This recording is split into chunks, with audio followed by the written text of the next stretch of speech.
Hey guys, it's Mathel here once again, and today I plan to talk about some of the new upcoming weapons in the Act 4 expansion slash patch. So, fair warning, it's kind of a few weapon spoilers and all that, and just a little bit of gameplay to go with it. But if you've been keeping up with what's coming out, shouldn't spoil too much for you at all.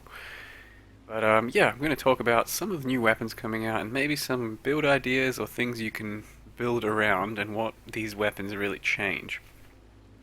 So I'll go over pretty much every type of new Maraketh weapon that comes out only in Act 4.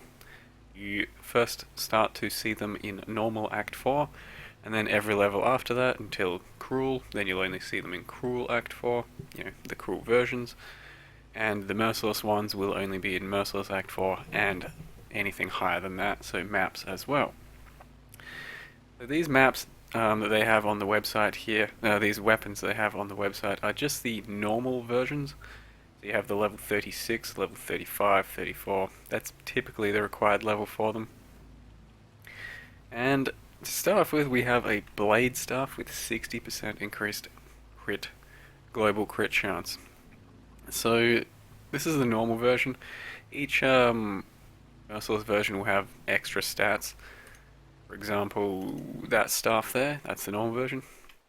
Here's the Merciless version, has 80% increased global crit chance. So it's quite a nice little boost, and it's a very handy staff to go with for crit builds. It's probably going to be the go-to staff for crit builds because of that extra 80% crit, which is quite substantial. And what you can do with these is pretty much anything.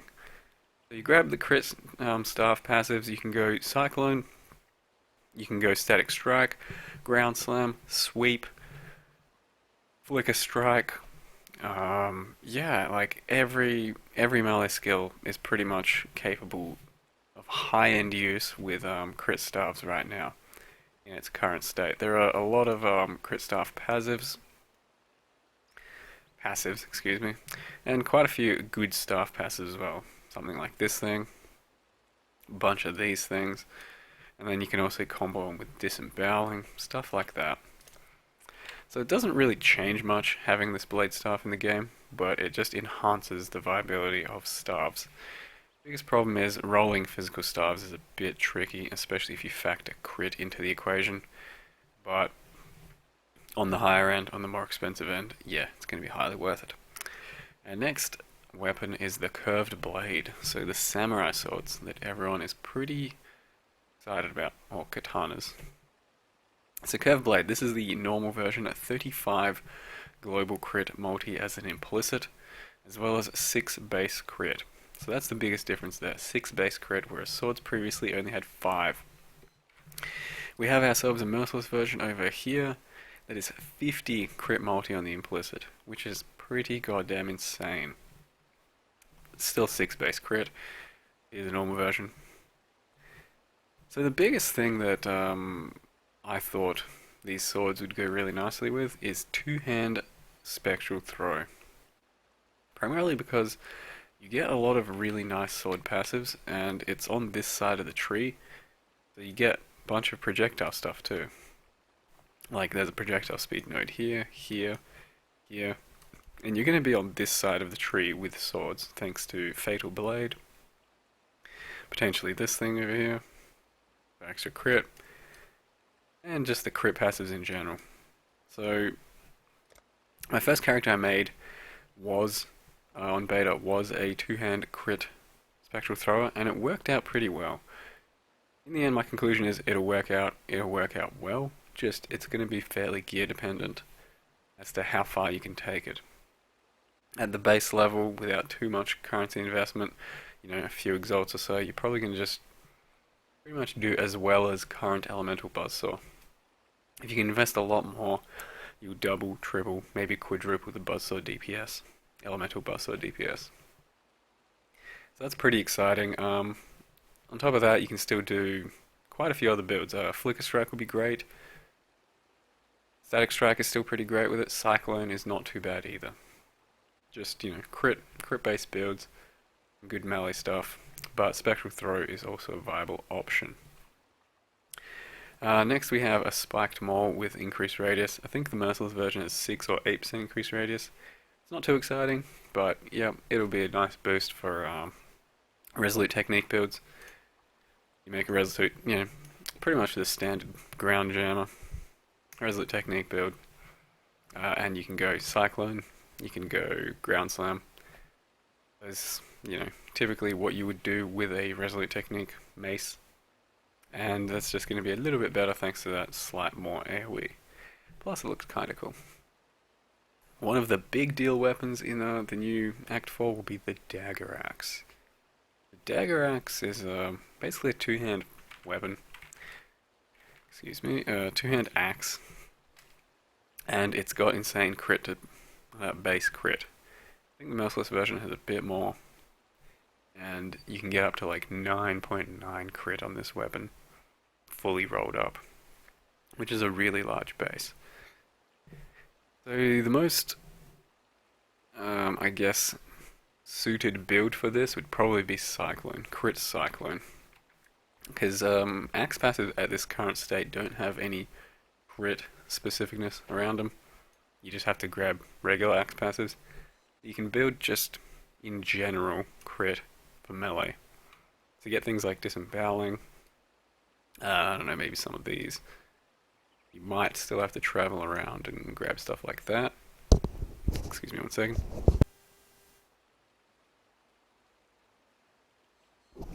Sorry, I'm a bit sick, so it's hard to breathe. Yeah, but Crit Cyclone with the two-hand axes will be pretty insane, because in its current state, you can already you can already use axes for Cyclone, and they're great because they have the largest amount of range. But with this, getting crit will be insanely easy, and it's just going to be great. So Cyclone's probably the best option. Can still do the other ones like Static Strike, Molten Strike, Flicker, whatever. But there's no real crit specific nodes around axes right now. So just a generic Cyclone I think would be the best option. A lot of the others really aren't that exciting, like extra movement speed on the bow. Doesn't rock my world. You're not going to do too much with that. It's hard to beat a Harbinger right now. Just because I think it's going to be 6 movement speed in the Merciless version, has to compete with 50% extra crit on the base. So you can make some non-crit builds with this, but it's going to be hard to justify doing that, is the problem. Small Sword has a 6 crit base and 8% chance to bleed on hit. Once again, doesn't really rock my world. The implicit's pretty useless as far as I'm concerned. Attack speed, it's nice, but foils right now in beta have 1.6 attack speed, so they got nerfed slightly from 1.7, but they also did bring their crit up to 5.5. So basically, if you're going to roll a crit sword build, I think you'd still probably use foils. They have slightly less crit than a small sword, but it has a much better implicit. So it's probably a worthy trade-off. Alternatively, maybe you could pair this with the new gem that does extra damage when things are bled. This one here, 40% more physical against bleeding enemies. Problem with that is I'm not sure 8% is going to be reliable enough. It might be. Pair it with some other passives. Bleed ones. That one. I think it'll be hard to justify. But there is some potential there. It could be interesting in the long run.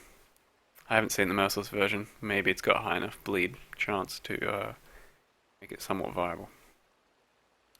Horn Scepter, the Merciless version I think has 2% elemental penetration. Pretty nice. Probably going to be one of your go-to maces or scepters, for elemental builds.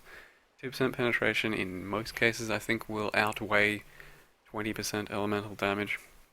But I'm not really much of a numbers guy, so that is yet to be seen for me. So, whatever builds currently use Scepters, but instead can use this one for penetration. Ancient Axe, 8% increased fizz, that really doesn't sing to me at all. I guess Resolute Technique, dual wield axe builds, for example, could use this.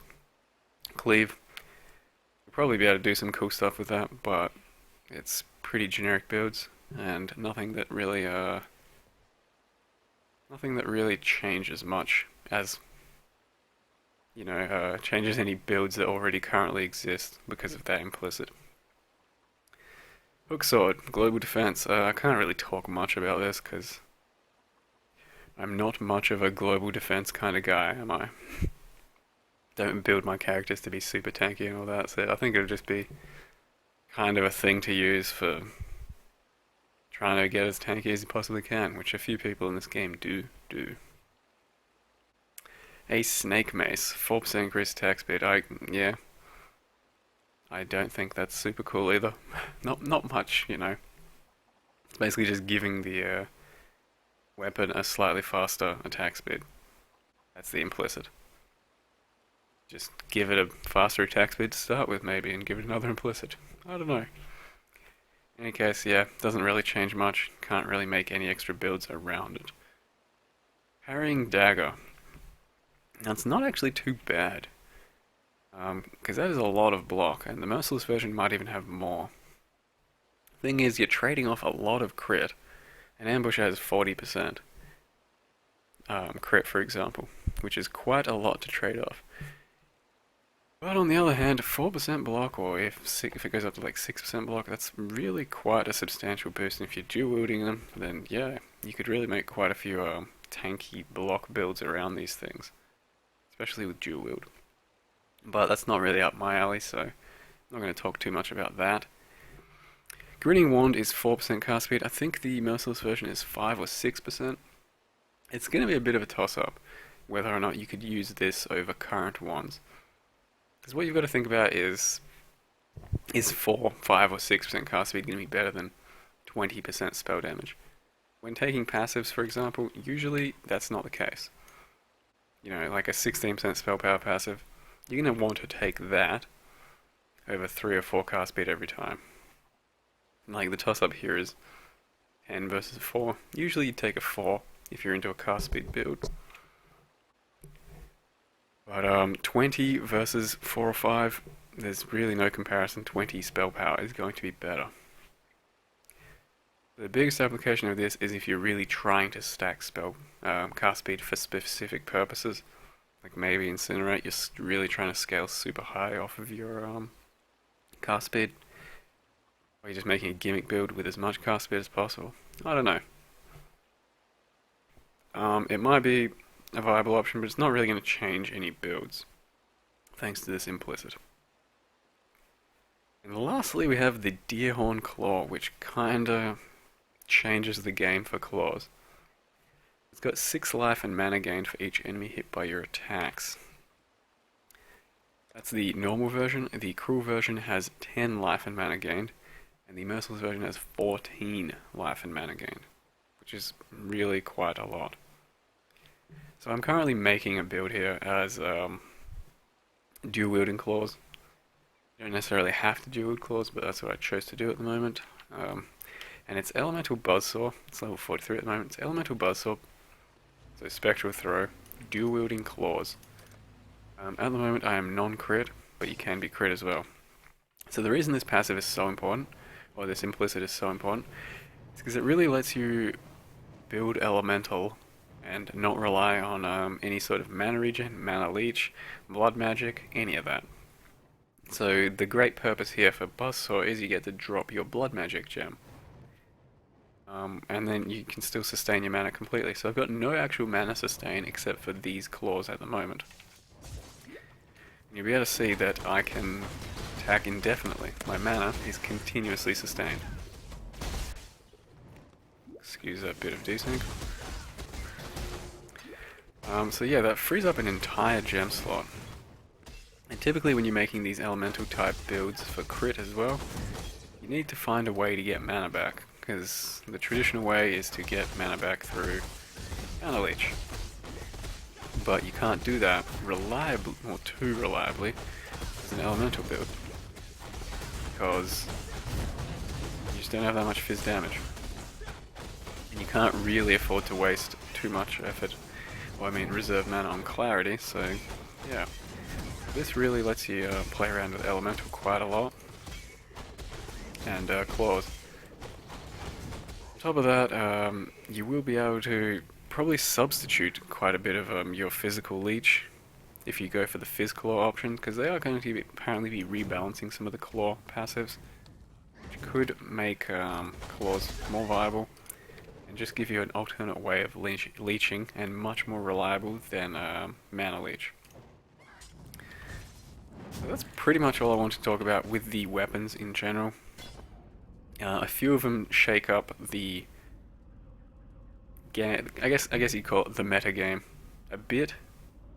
A few of them don't really do much. A few of them just look really cool. Deerhorn claws, pretty amazing, and a few of these are pretty amazing too. So definitely look forward to making a lot of builds around them. And yeah, I hope you guys do too. I hope we come up with quite a few new things and have a lot of fun in Act 4.